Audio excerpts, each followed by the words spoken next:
Assalamualaikum warahmatullahi wabarakatuh. Bismillahirrahmanirrahim. Alhamdulillahi rabbil alamin.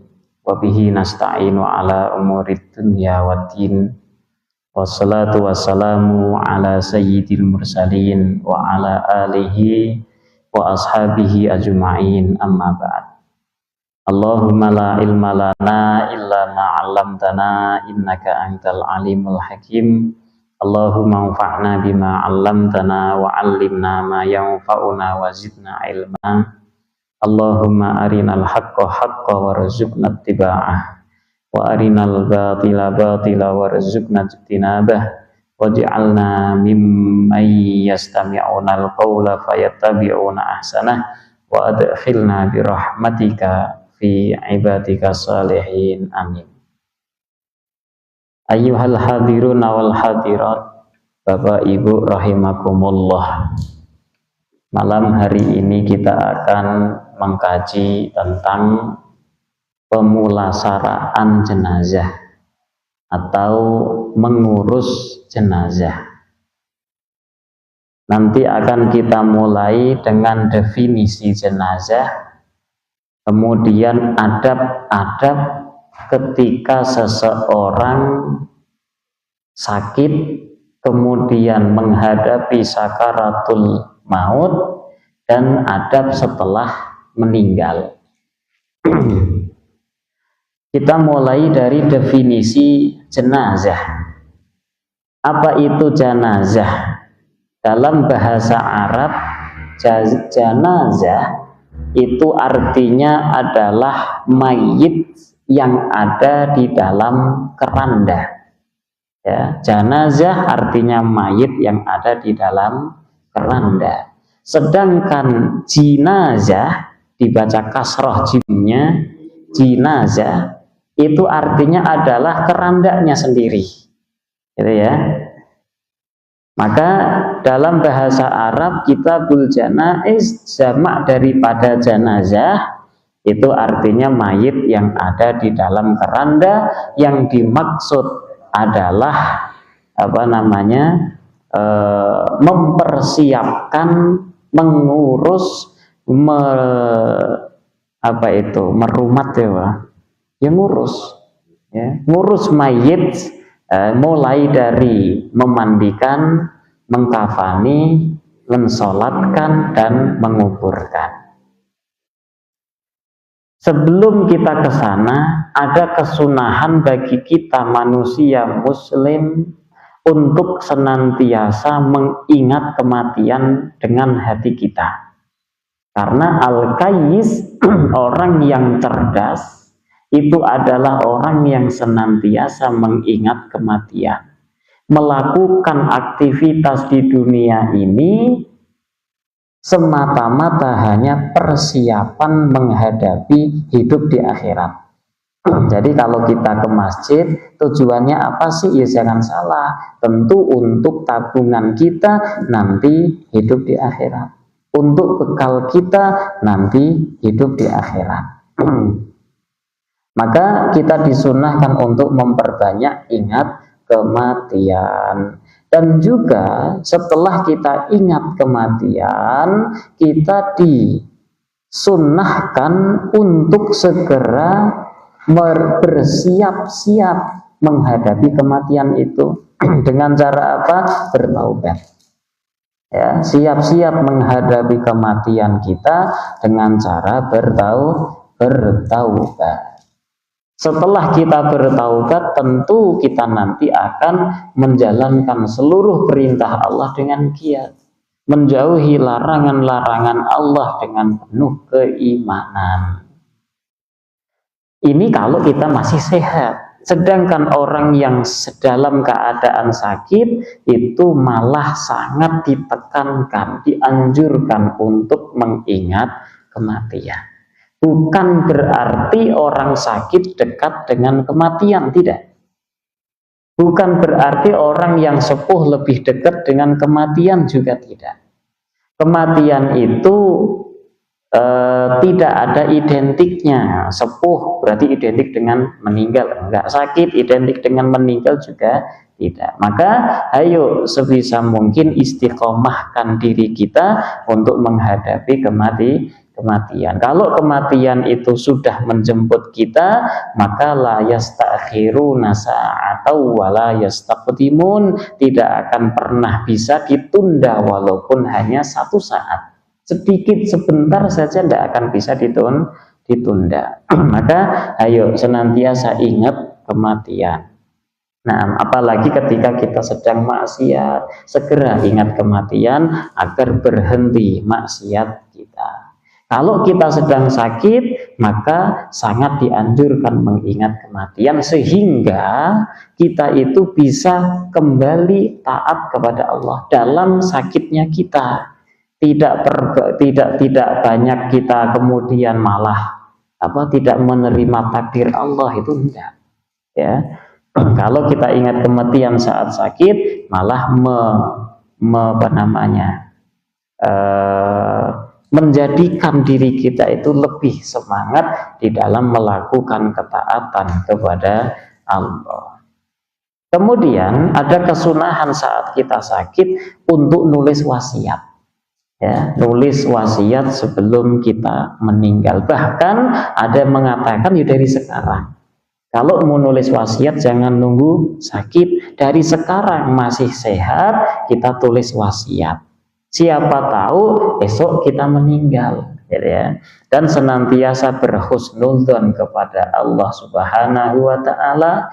Ketika kita sakit, kita husnudzon ke Allah. Ya Allah, aku diberi sakit gini itu tujuannya mungkin Allah menghapuskan dosa-dosa saya. Karena orang yang sakit kemudian dia terima sakit tersebut dengan lapang dada, meyakini itu semua dari Allah, maka Allah akan gugurkan dosa-dosanya. Kemudian adab muhtadar, adab orang yang sakaratul maut. Ketika kita melihat orang yang sedang sakaratul maut, kita harus perlakukan dia seperti apa? Yang nomor satu, adabnya adalah yudja'ul muhtadar ala janbihil aiman ilal kiblati. Orang yang sedang sakaratul maut, maka kita terlentangkan dia, kita tidurkan dia miring. Tidur miring ke sisi perut yang kanan. Ya, sisi perut yang kanan dan hadapkan ke arah kiblat. Berarti kalau sisi perut yang kanan, kepala ada di utara, kakinya ada di selatan, tidurkan miring. Oke, menghadapnya ke kiblat. Fa in ta'adzara, kalau kesulitan bagaimana? Contoh kesulitan umpamanya dia berada di rumah sakit, sedang sakaratul maut. Pihak rumah sakit melarang kita mengubah posisi tempat tidur. Tidak boleh sama sekali, kalau diubah kena denda dan sebagainya. Sulit berarti, maka sebisanya. Kalau tidurkan miring tidak bisa, maka telentang tidak masalah, tetapi nanti yang dihadapkan kiblat adalah muka dan dua telapak kaki, berarti kepalanya nanti berada di timur, kakinya ada di barat. Kemudian kesunahannya si kepalanya itu diganjel dengan bantal agar si mukanya bisa menghadap kiblat, dua telapak kaki bisa menghadap kiblat. Itu adab pertama yang ketika kita menghadapi orang yang sakaratul maut. Kalau ternyata tidak bisa juga, ya sudah sebisanya. Ya, yang penting dia ditidurkan miring di atas sisi perut yang sebelah kanan. Setelah kita tidurkan itu orang, kemudian adab yang kedua, kita talqin dengan kalimah syahadat. Maksud daripada kalimah syahadat ini adalah kalimah tauhid jika dia orang muslim. Kalimah tauhid yakni la ilaha illallah. Kita talkinkan itu di telinganya dengan lembut, jangan ada paksaan. Seperti kita zikir sendiri aja, la ilaha illallah, tambah lagi la ilaha illallah. Jangan sampai kita nyuruh dia kul la ilaha, katakan la ilaha, enggak. Kita itu tanpa memaksa dia, tanpa menyuruh dia, itu namanya talqin. Bukan kita harus suruh, ayo cepat ngomong, enggak. Kita sendiri yang ngomong ke telinganya dengan lembut, la ilaha illallah, gitu aja. Sampai kapan? Sampai itu orang yang sakaratul maut ngomong, berbunyi mulutnya la ilaha illallah. Ketika si muhtadhir, orang yang sakaratul maut, sudah mengucapkan kalimat tauhid la ilaha illallah, kita disuruh diem. Orang-orang sekitar disuruh diem, maksudnya tidak mengajak ngobrol itu orang yang sekarat.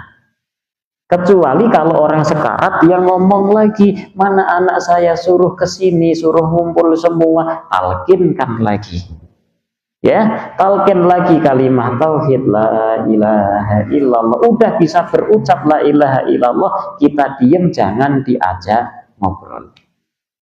Kalau dia ngomong lagi selain kalimat tauhid itu, talqinkan lagi, ya, sampai benar-benar nanti dia mengucapkan kalimat tauhid la ilaha illallah, sejam kemudian diem, ya, la ilaha illallah, terus diem, mulutnya nutup, kemudian meninggal. Nah, maka masuk ke dalam kategori hadis Rasul sallallahu alaihi wasallam, man qala la ilaha illallah akhir hayatihi dakhalal jannah.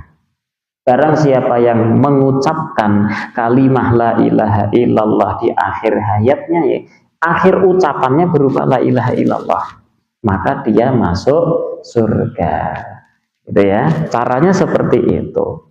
Dan la yuqalu lahu qul, jangan sampai kita yang mentalkin menyuruh dia ngomong, ayo ucapkan, enggak.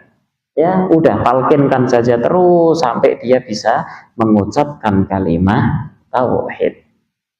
Kalau yang kita talkin ternyata non muslim, maka ditalkinnya tidak cukup dengan la ilaha illallah, melainkan dengan dua kalimat syahadat.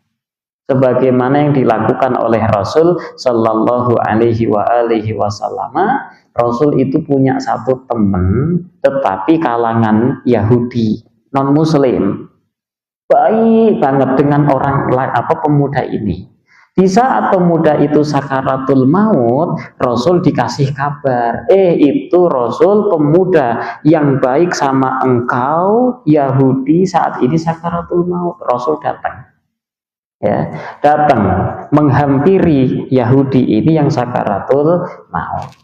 Kemudian Rasul Shallallahu Alaihi Wasallam bertanya kepada pemuda yang sakaratul maut ini, mau masuk Islam enggak, katanya, mau ngucapin dua kalimat syahadat enggak, gitu. Akhirnya si pemuda ini ngelihat ke bapaknya yang Yahudi juga, ngelihat itu seakan bertanya, gimana Pak, gitu. Si bapaknya ngomong, ati Muhammad, taati Muhammad. Akhirnya apa? Ditalkin kalimat syahadat. Asyhadu an la ilaha illallah wa asyhadu anna Muhammadar Rasulullah, dan si pemuda mengikuti syahadat tersebut kemudian meninggal. Jadi kalau mentalkin manusia muslim cukup la ilaha illallah, tapi kalau mentalkinnya manusia non muslim maka harus dengan dua kalimat syahadat. Nah, ulama kita ada yang bertahap di dalam mentalkin itu. Ketika terlalu panjang baginya kalimat la ilaha illallah, maka talkinkan dulu Allah, Allah, Allah ke telinganya, sampai si orang yang sekarat ini bisa mengucapkan Allah. Kemudian naik lagi, tambah la ilaha illallah, la ilaha illallah, sampai benar-benar dia mengucapkan apa? La ilaha illallah. Berhasil langsung apa? Diam. Kitanya jangan ngajak ngobrol. udah kita ngaji sendiri, karena nanti ada kesunahan kita mengajikan dia. Orang yang sekarat dikajikan apa? Surat Yasin atau Ar-Ra'd, ya, dua itu, Yasin dan Ar-Ra'd. Wal afdal talqinu ghairil waris, lebih utamanya lagi yang mentalkinkan itu bukan ahli waris. Kenapa? Karena kalau yang mentalkinnya ahli waris, maka kemungkinan ada perasaan dalam hatinya, ayo cepat mati biar dapat warisan. Kemungkinan, ya, kemungkinan. Maka lebih afdalnya yang mentalkin bukan ahli waris, karena tidak ada, umpamanya tidak ada niatan dalam apa? Mendoakan dia agar cepat apa? Meninggal. Nah, kemudian setelah kita talkinkan kalimat tauhid la ilaha illallah, ada berikutnya, kesunahan berikutnya di dalam kita memperlakukan orang yang sakaratul maut, yaitu an yaqra'a indahu suratai Yasin war-Ra'd. Kita bacakan di sisinya surat Yasin, kita bacakan di sisinya surat Ar-Ra'd. Kenapa Yasin, kenapa Ar-Ra'd? Karena di dalam surat Yasin Ar-Ra'd ini mengandung khobar atau kabar berita tentang surga neraka, yang mana ketika orang mendengar isi dari surat Yasin itu langsung keinget, oh iya ini surga, ini neraka, dosa-dosaku banyak, amal baikku kurang, sehingga dia kemudian apa? Beristighfar dan bertaubat. Akhirnya dia itu perbanyak zikir, sebisanya amal soleh akan dia laksanakan. Tujuannya itu agar dia berbanyak zikir dan akhirnya mati dalam keadaan beramal soleh. Tujuannya itu. Maka sebagaimana sabda Rasul sallallahu alaihi wasallam, iqra'u ala mautakum Yasin, atau kama qala Rasul sallallahu alaihi wasallam, bacakanlah surat Yasin ke atas orang-orang mati kalian. Maksud dari ke orang-orang mati kalian itu orang yang dalam sakaratul maut, bacakan surat Yasin. Dan kemudian Sayyiduna Jabir bin Abdullah radhiyallahu ta'ala anhu mengatakan surat Ar-Ra'd innaha tuhawwin khurujar ruh. Surat Ar-Ra'd itu mempermudah keluarnya nyawa, sebagaimana miswak itu, kayu siwak itu mempermudah keluarnya nyawa. Maka sunnah kita bacakan apa? Surat Yasin dan Ar-Ra'd. Berikutnya, adab ketika menghadapi orang yang sakaratul maut, an yuhassana dhannuhu billahi ta'ala. Kita memerintahkan atau menganjurkan kepada orang yang sakaratul maut untuk senantiasa berhusnudzon, berbaik sangka kepada Allah, ya, berbaik sangka kepada Allah Subhanahu wa ta'ala. Ini bukannya disiksa oleh Allah, ini bukan siksaan nih. Jadi sakitnya sakaratul maut itu merupakan penggugur dosa engkau, gitu. Ya, si orang yang sakaratul maut, orang yang sakit ini ya harus senantiasa berbaik sangka, jangan berburuk sangka, harus berhusnudzon kepada Allah Subhanahu wa ta'ala. Nah, kita yang merawat orang yang sakit ini ya harus berbaik sangka juga. Jangan sampai kita mengatakan, oh aku nggak rela kalau ibuku sakit, aku nggak rela kalau istri suamiku sakit. Enggak, ini orang baik, masuk dikasih sakit seperti ini, nggak boleh. Itu buruk sangka berarti kepada Allah. Ya, wajib berbaik sangka kepada Allah Subhanahu wa ta'ala. Kemudian kita anjurkan orang yang sakit, yang sakaratul maut itu untuk bertaubat kepada Allah dan menuliskan wasiat. Ya. Wasiat itu banyak, ada kalanya dia berhutang atau ada orang berhutang kepada dia, dia nyimpen emas, nyimpen uang di sini, di sini, di sini. Itu perlu kita ketahui, ya. Nah, maka kita anjurkan orang yang sedang sakaratul maut untuk pertama bertaubat, kemudian menulis wasiat. Nah, itu yang harusnya kita perlakukan orang yang sakaratul maut. Setelah kita berlakukan orang yang sakaratul maut ini, akhirnya ajal menjemputnya, mati, wafat, ya. Setelah wafat, apa yang harus kita laksanakan?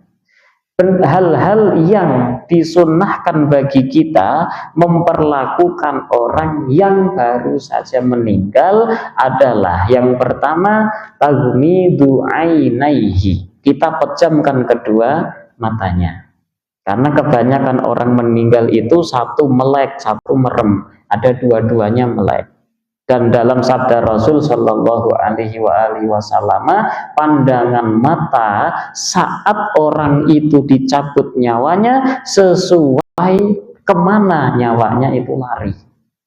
Kalau nyawanya lari ke sini ya ke atas dia sih mentelengnya itu ke atas. Nah, kalau ke pinggir ya berarti ke pinggir gitu. Ya, maka kita pejamkan matanya. Memejamkan mata mayit hukumnya sunnah. Nah, ketika kita memejamkan mata mayit itu sambil mengucapkan Bismillah wa ala millati Rasulillah sallallahu alaihi wasallam. Sebagaimana saat kita memasukkan mayit ke liang lahat. Ya, masukkan mayit ke kubur, itu yang memasukkan pun membaca Bismillah wa ala millati Rasulillah sallallahu alaihi wasallam. Di dalam kita memejamkan kedua mata mayit itu tidak boleh dengan paksaan. Dengan lembut, pejamkan sambil dipegang ya, begini. Udah, kita lepas, dia kan mejam nanti, lama-lama kan buka lagi. Lama-lama kan buka lagi, kita pejamkan lagi. Ya harus penuh dengan kesabaran. Ya, pejamin. Nanti buka lagi, pejamin lagi. Terus saja seperti itu. Setelah kita pejamkan kedua mata mayit, maka syudda lihyaihi bi'isabatin aridatin. Ketika mulut mayit ini ngebuka, rahangnya ngebuka, maka sunnahnya kita tali rahang tersebut dengan kepala. Dengan menggunakan kain yang agak lebar. Nah, seginilah lebar kainnya itu ya. Jangan pakai rafia. Nah, rafia bisa ini. Pakai kain yang agak lebar ya. Ditalinya di atas kepala. Ya, yarbituha fawqa ra'sih. Ditalinya di atas kepala. Pakai kain yang agak lebar. Agar apa? Tujuannya supaya si mayit itu dilihatnya tidak terlalu jelek. Kalau ada orang bertakziah kemudian ngelihat mayitnya melek, itu dalam hati orang yang bertakziah tentu akan suudzon. Satu, ketika seorang yang bertakziah ngelihat mayitnya itu mangap istilahnya, menganga si rahangnya, maka suudzonnya manusia ini akan muncul. Maka hadku hurmatil mayit haram, menghilangkan kehormatan mayit itu tidak boleh, hukumnya haram. Kita sebagai orang yang melihat harus segera menutup aib-aib tersebut. Jangan sampai malah kita beberkan, jangan sampai malah kita suarakan ini mayitnya begini. Kejelekan kita umbar semua, haram. Tidak diperbolehkan. Maka ayo segera ditutup aib tersebut. Mata yang melek harus segera dipejamkan. Mulut yang dia itu mangap harus segera ditutup. Maka kalau bisa langsung ditali. Nah, berikutnya naz'u talyinu mafasilihi. Nah, setelah kita pejamkan matanya, rahang yang ngebuka kita tali dengan kain yang agak lebar. Yang ketiga, talyinu mafasilihi, kita lembutkan, kita lemeskan sendi-sendi mayit. Mayit itu ketika di tubuh ini, Ketika ditinggal nyawa, kemudian dibiarkan begitu saja, dia akan kaku, ya, akan kaku. Ketika dia kaku, maka dalam proses memandikan atau mengkafani, memasukkan ke dalam kubur, itu kesulitan kita.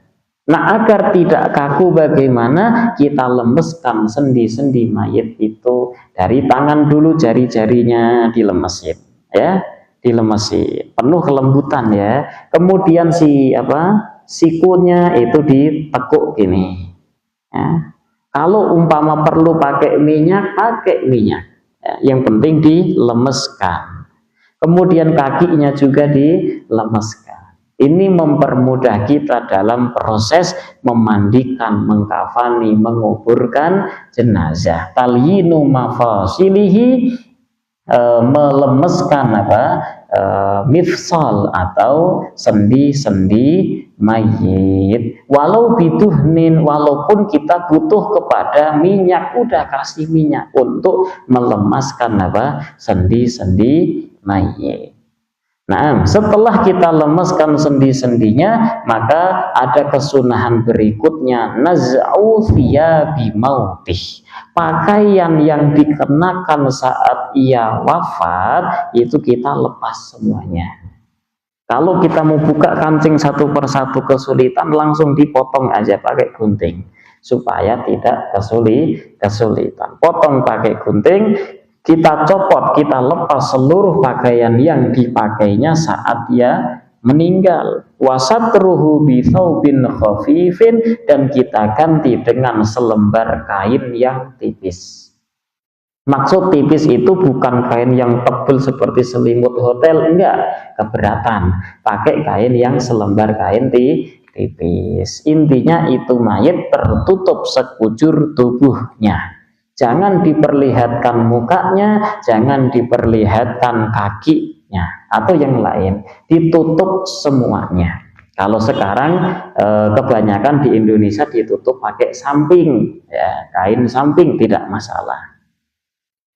Wad'uhu ala saririn, wad'uhu ala saririn, kita tutup pakai satu kain yang tipis yang menutupi sekujur tubuhnya, dan kita letakkan mayit tersebut di atas kasur atau ranjang yang dia itu tempatnya agak tinggi, tidak di lantai. Kenapa tujuannya tidak di lantai? Karena kalau di lantai nanti bisa jadi dia terkena air, percikan air, dan dibiarkan nempel bisa terjadi pembusukan. Lebih mudah busuk, bukan gara-gara tidak dilangkahi kucing, enggak ada hubungan lah. Kucing melangkahi mayit terus hidup, itu enggak ada di dalam syariat Islam. Nah, karena itu menjaga kehormatan mayit, maka diletakkanlah di tempat yang agak tinggi, di kasur atau di ranjang. Yustaqbalu bihil kiblah kal muhtadar, si mayit itu dihadapkan ke arah kiblat sebagaimana saat dia sakaratul maut, kepalanya berada di utara, kakinya ada di selatan. Nah, sebagaimana orang yang sakaratul maut. Wa yudau ala batnihi syai'un taqilun, dan diletakkan di atas perutnya ini sesuatu sebagaimana mikos itu gunting, atau mir'ah itu cermin kecil itu ya, yang dulu tutup bedak gitu, bedak muka itu, taruh di atas perutnya. Apa tujuannya? Supaya si perut itu tidak ngembung. Kalau si perutnya kembung, maka orang yang takziah nanti akan suuzon. Itu kok perutnya kembung gitu, matinya kayak apa ya? Gitu. Atau dia kena azab, kena siksa, akan seperti itu. Maka dijagalah kehormatan mayit.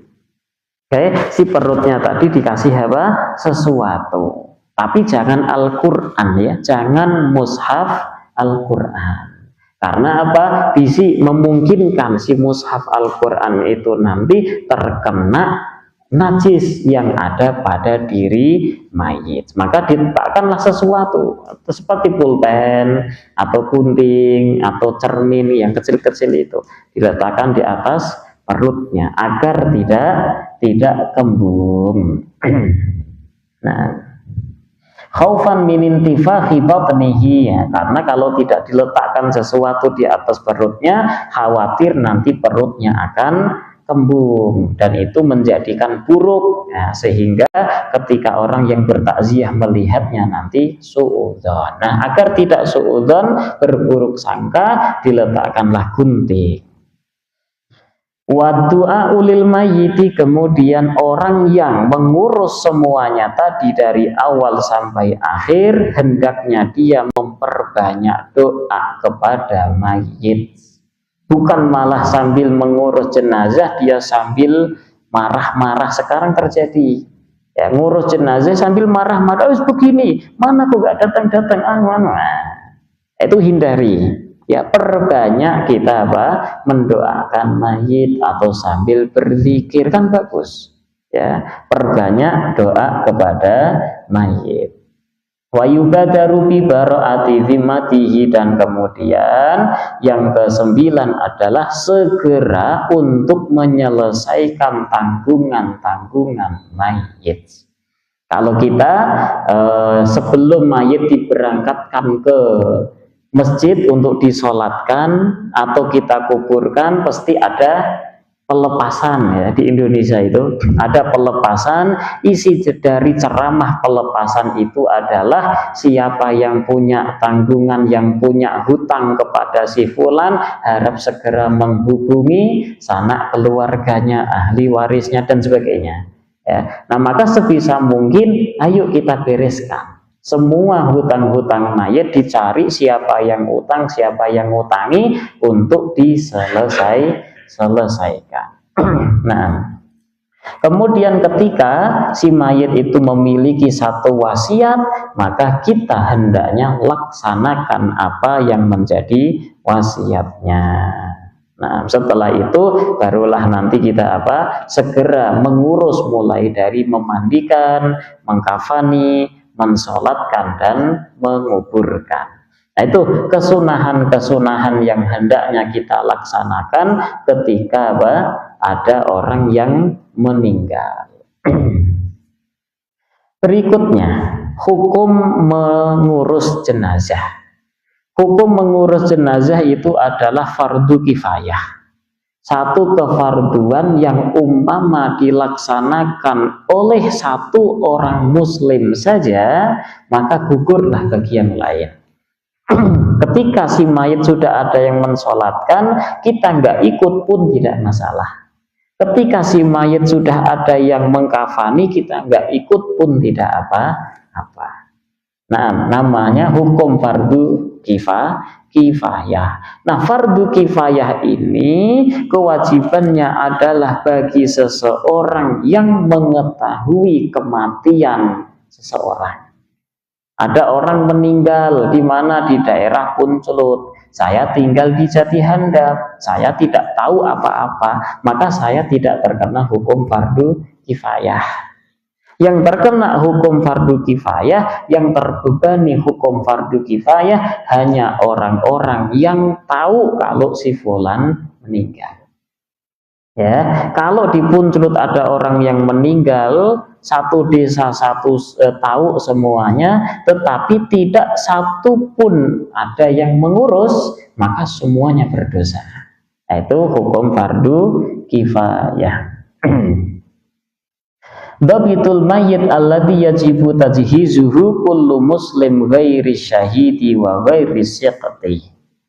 Mayit yang bagaimana yang diwajibkan bagi kita untuk mengurusnya, memandikan, mengkafani, mensolatkan, dan menguburkan, yaitu satu mayit yang muslim.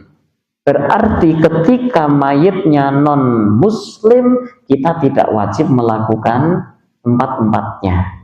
Ya, ini empat-empatnya ya, empat-empatnya dulu. Yang wajib kita lakukan empat ini, memandikan, mengkafani, mensolatkan, dan menguburkan, harus mayit muslim. Kalau non muslim, maka kita tidak berkewajiban. Empat maksudnya ya, nanti ada masing-masing.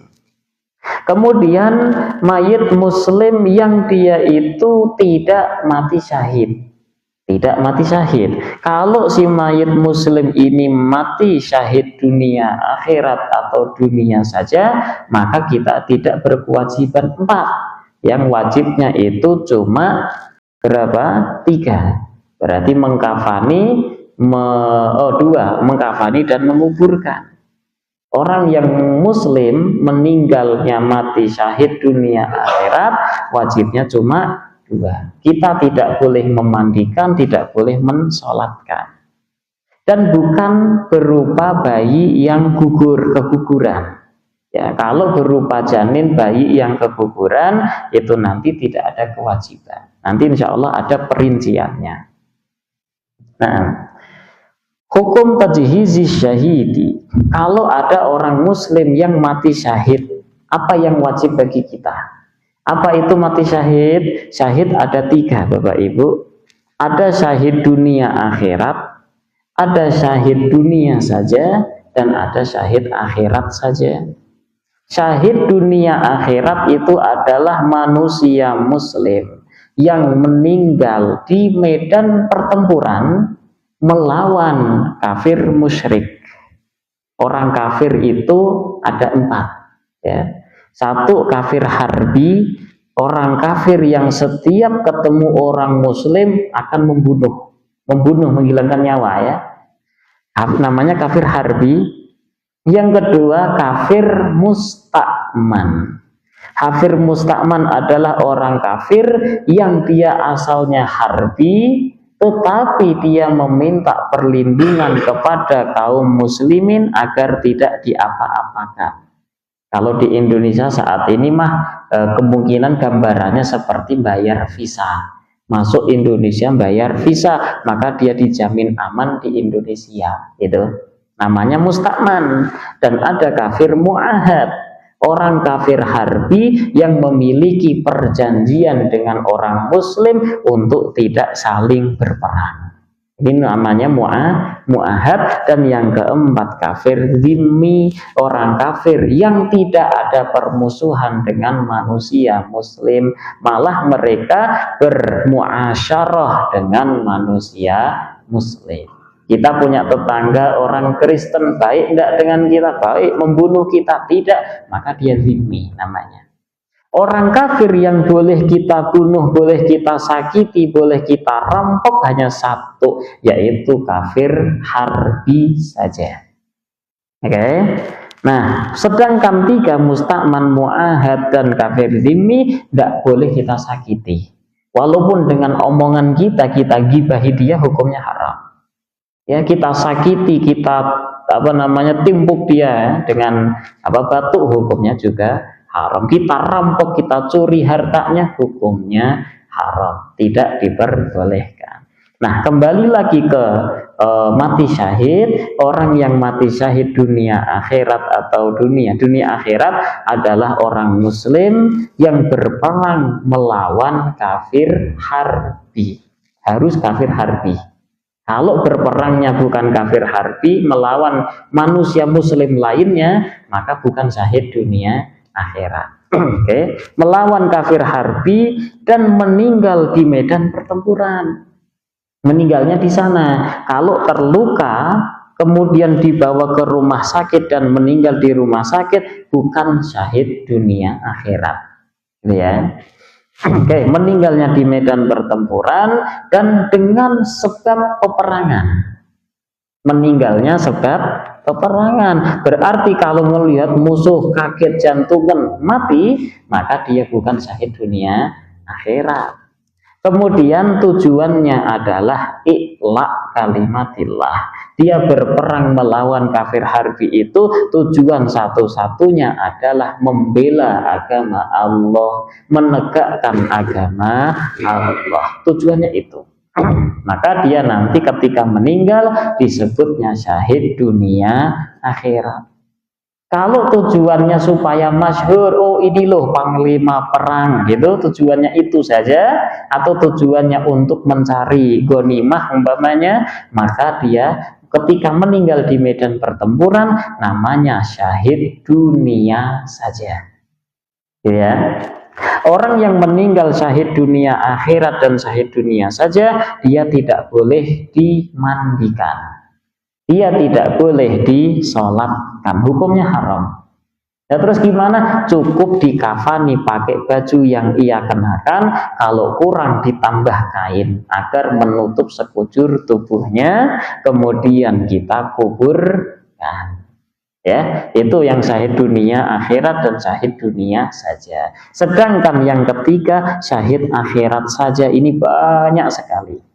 Polisi tentara yang ikut perang melawan KBB, Pak, atau melawan GAM zaman dulu. GAM itu muslim ya, GAM itu muslim, kita tembaki mereka, terus si polisi tentara Indonesia ketembak meninggal, syahid atau tidak? Syahid, namanya syahid akhirat, bukan dunia akhirat, bukan dunia, tetapi syahid akhirat. Orang yang meninggal syahid akhirat tetap wajib dimandikan, dikafani, disolatkan, dan dikuburkan. Orang yang meninggal kebunuh itu syahid akhirat loh. Orang yang meninggal kecelakaan syahid akhirat. Orang yang meninggal tenggelam syahid akhirat. Meninggal kena zilzal, gempa bumi, syahid akhirat. Kena bencana alam, syahid akhirat. Meninggal bekerja di tempat kerja, itu syahid akhirat. Syahid akhirat. Ibu melahirkan, meninggal, syahid akhirat. Meninggal kita saat ngaji, pengajian, kajian syariat, kemudian meninggal pun syahid akhirat. Meninggal saat baca Quran, meninggal saat dia sholat, dan masih banyak lagi.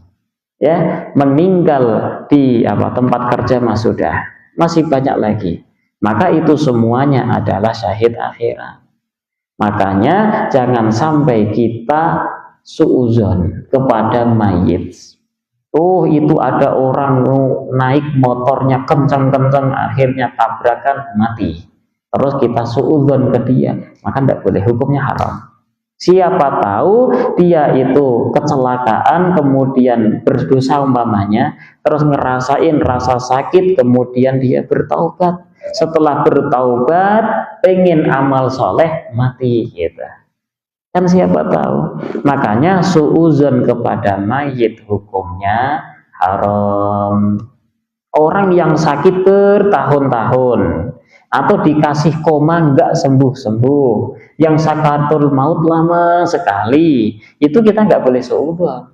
Siapa tahu dengan sebab sakit yang begitu lama, Allah hapuskan seluruh dosanya, gugur dosa-dosanya, sehingga wafat meninggal sudah tidak punya dosa. Ya kan bisa jadi. Maka suudzon kepada mayit hukumnya haram.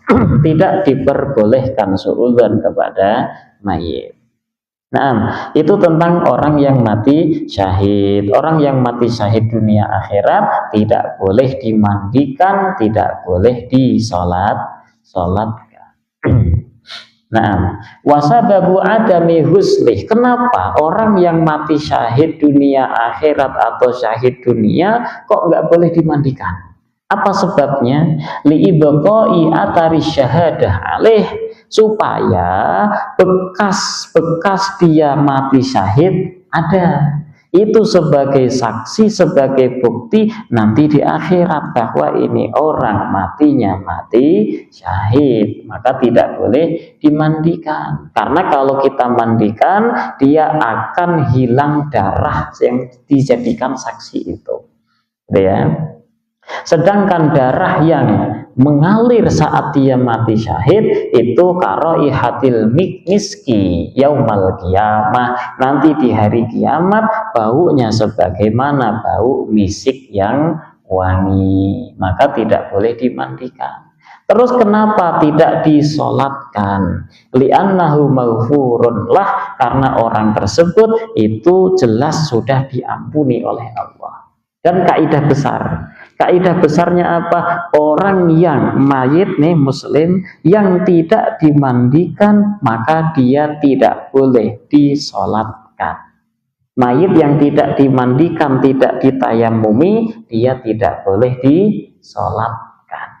gitu ya. Maka tidak boleh disolatkan. Syahid dunia sama syahid akhirat itu 4 harus dilaksanakan: memandikan, mengkafani, mensolatkan, dan menguburkan. Nah, berikutnya, satu lagi tentang asyiktu. Asyiktu itu bayi yang kekuburan. Bayi dalam janin, dalam kandungan, terus belum waktunya dia jatuh gugur. Nah, umpamanya gugur itu apa? Ya keguguran itu. Maka hukumnya bagaimana?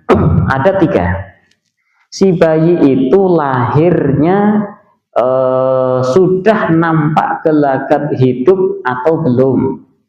Contoh gelagat hidup itu denyut nadinya ada, atau detak jantungnya sudah ada. Lahir dalam keadaan apa? Bentuknya manusia, denyut jantung, detak jantung, nadi sudah ada, atau dia sempat menjerit, menangis, kemudian hilang nyawanya. Maka bayi yang seperti ini hukumnya seperti orang dewasa, harus dimandikan, dikafani, disolatkan, dan dikuburkan. Ya, bayi yang sudah apa? Nampak bentuk manusia dan sudah ada gelagat hidup.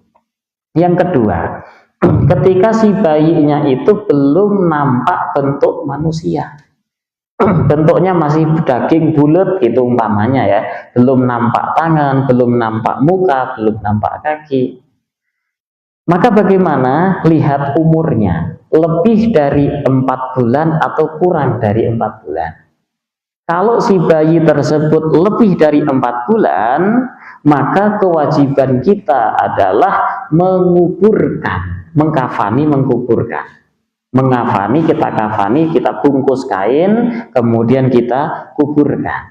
Memandikannya tidak wajib, mensolatkannya tidak wajib.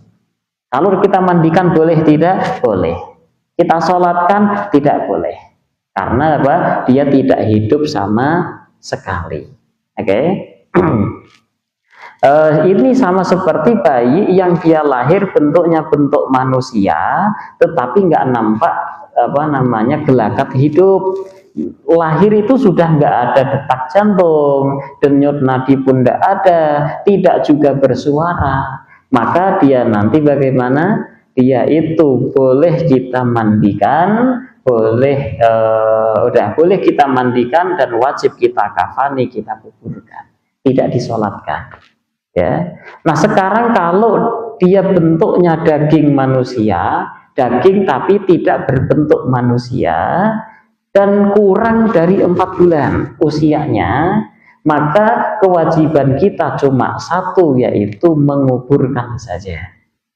Hanya kita kuburkan saja, sisanya tuh boleh. Boleh kita mandikan, boleh kita bungkus kain, mensolatkan tidak boleh. Langsung dikuburkan. Nggak boleh kita buang begitu, nggak boleh. Kecuali kalau yang keluar dari keguguran itu berupa gumpalan darah atau gumpalan daging, masih bulat gitu, gumpalan darah atau daging, maka tidak ada kewajiban kita untuk memandikan, mengkafani, mensolatkan, ataupun menguburkan. Kita buang ke sungai pun boleh. Kalau berupa apa? Gumpalan darah sama gumpalan daging. Wallahu a'lam bishawab. Insyaallah pertemuan berikutnya kita akan pelajari tata cara memandikan jenazah. Memandikan jenazah itu paling mudah. Apa itu? Cukup kita basahi sekujur tubuhnya dengan air saja. Tidak perlu kapur, tidak perlu daun bidara, tidak perlu sabun ini dan itu, enggak.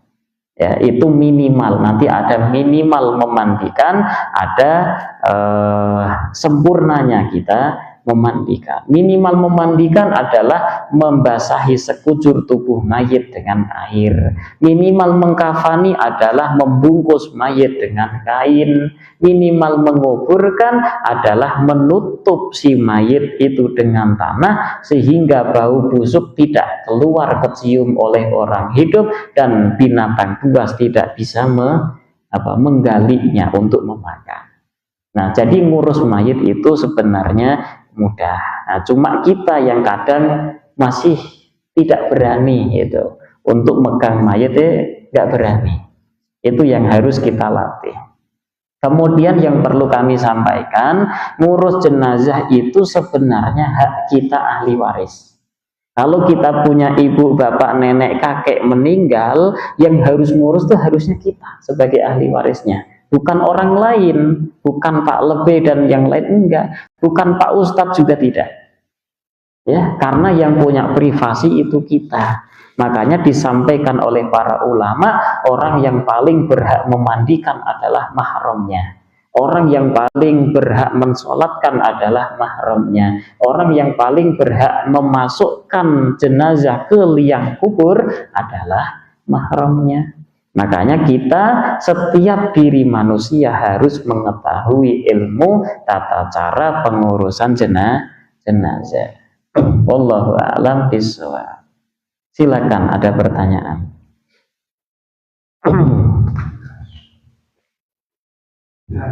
Jelas, alhamdulillah. Rokin itu di kuping kiri kanan sama saja. Mau di kiri mau di kanan boleh.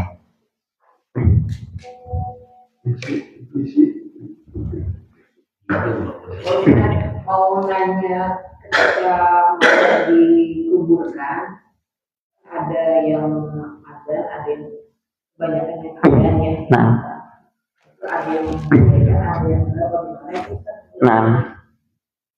Mengazankan mayit sebelum ia dikuburkan atau sudah dimasukkan ke liang kubur terus diazankan, itu tidak ada dalil Al-Quran, tidak ada dalil As-Sunnah, ijma' pun tidak ada. Dalil satu-satunya adalah kias, analogi. Orang ibu ketika mau berangkat safar itu sunnahnya diazankan. Ya, berangkat safar dari sini ke Makkah, mau haji mau umroh, azan dulu, itu hukumnya sunnah. Ya, maka mayit yang dari dunia ke alam barzakh itu safarnya lebih jauh lagi. Kiasnya ke sana, ke safar itu, makanya si mayit diazankan, diiqomati. Kemudian analogi yang kedua, kias yang kedua adalah kita membekali mayit dengan kalimat tauhid. Azan itu isinya kalimat tauhid. Nah, maka kita bekali mayit itu dengan kalimat tauhid. Jadi dalilnya orang yang mengazankan mayit saat dikuburkan adalah kias atau analogi. Sedangkan orang-orang yang hanya berpatok kepada Al-Quran dan Sunnah saja, mereka tidak pakai kias, tentu akan menolak itu, gitu ya. Karena memang di Al-Quran tidak ada, di hadis pun tidak ada.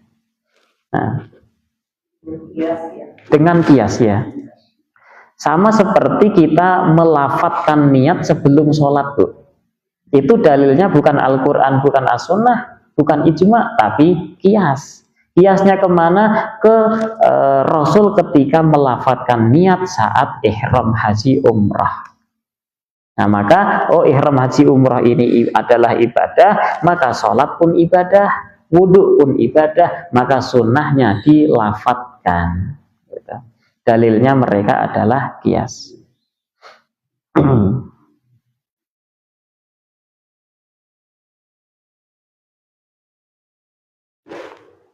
Ya Mbak Jun.